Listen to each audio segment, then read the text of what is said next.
പുലർച്ചെ 3:30 മലപ്പുറം പാങ്ങ് പാറമ്മൽ GLP സ്കൂളിലെ അധ്യാപകരും ജീവനക്കാരും കുടുംബവും അടങ്ങുന്ന 13-അംഗ സംഘം യാത്ര പുറപ്പെട്ടു.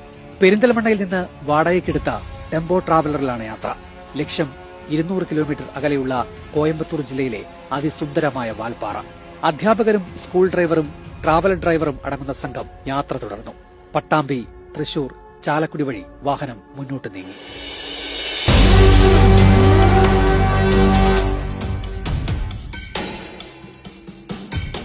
രാവിലെ 8 മണിയോടെ സംഘം ഏഴാറ്റുമുഖവും പിന്നിട്ട് അതിരപ്പള്ളി വെള്ളച്ചാട്ടത്തിന് സമീപം. മനോഹരമായ വെള്ളച്ചാട്ടത്തിന്റെ കാഴ്ചയും ആസ്വദിച്ച സംഘം അവിടെ നിന്ന് ഫോട്ടോയും വീഡിയോയും എടുത്ത ശേഷം ബന്ധുക്കൾക്കും സുഹൃത്തുക്കൾക്കും അയച്ചുകൊടുത്തു. 10 മണിയോടെ വാഴച്ചാൽ പിന്നിട്ട് യാത്ര. കാട്ടിലൂടെ വാഹനം മുന്നോട്ട്. കാടിന്റെ വന്യതയും നിശബ്ദതയും ആസ്വദിച്ച് യാത്ര ഉച്ചയോടെ കേരളത്തിലെ അവസാന ഗ്രാമമായ മലക്കപ്പാറയിൽ.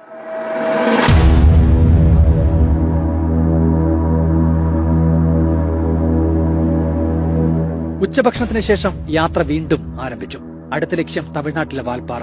വാൽപ്പാറയുടെ മനോഹാരിത ആസ്വദിച്ച് പൊള്ളാച്ചി, പാലക്കാട് വഴി തിരികെ പാങ്ങിലെത്തുകയായിരുന്നു ലക്ഷ്യം. വാൽപ്പാറയിലെ തേയിലത്തോട്ടങ്ങളും തടാകവും കണ്ട് വാഹനം വീണ്ടും മുന്നോട്ട്.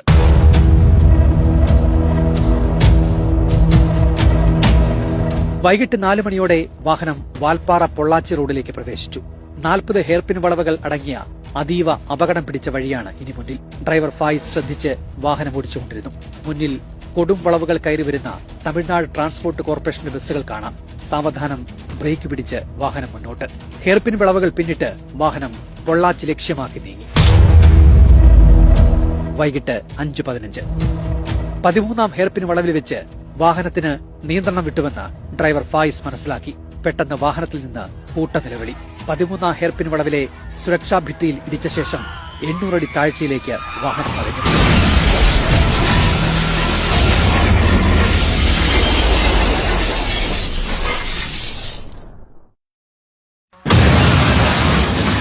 വന്നു വീണത് 9-ാം ഹെയർപിൻ വളവിൽ. വീഴ്ചയിൽ വാഹനം തകർന്ന് തരിപ്പണമായി.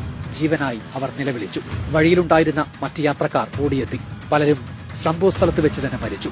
പിന്നാലെ വനംവകുപ്പും ഫയർഫോഴ്സ് സംഘവും വാൽപ്പാറയിൽ നിന്ന് ദുരന്ത സ്ഥലത്തേക്ക് കുതിച്ചു. അപ്പോഴേക്കും ദുരന്തം ആ സംഘത്തിന്റെ സന്തോഷം കവർന്നിരുന്നു.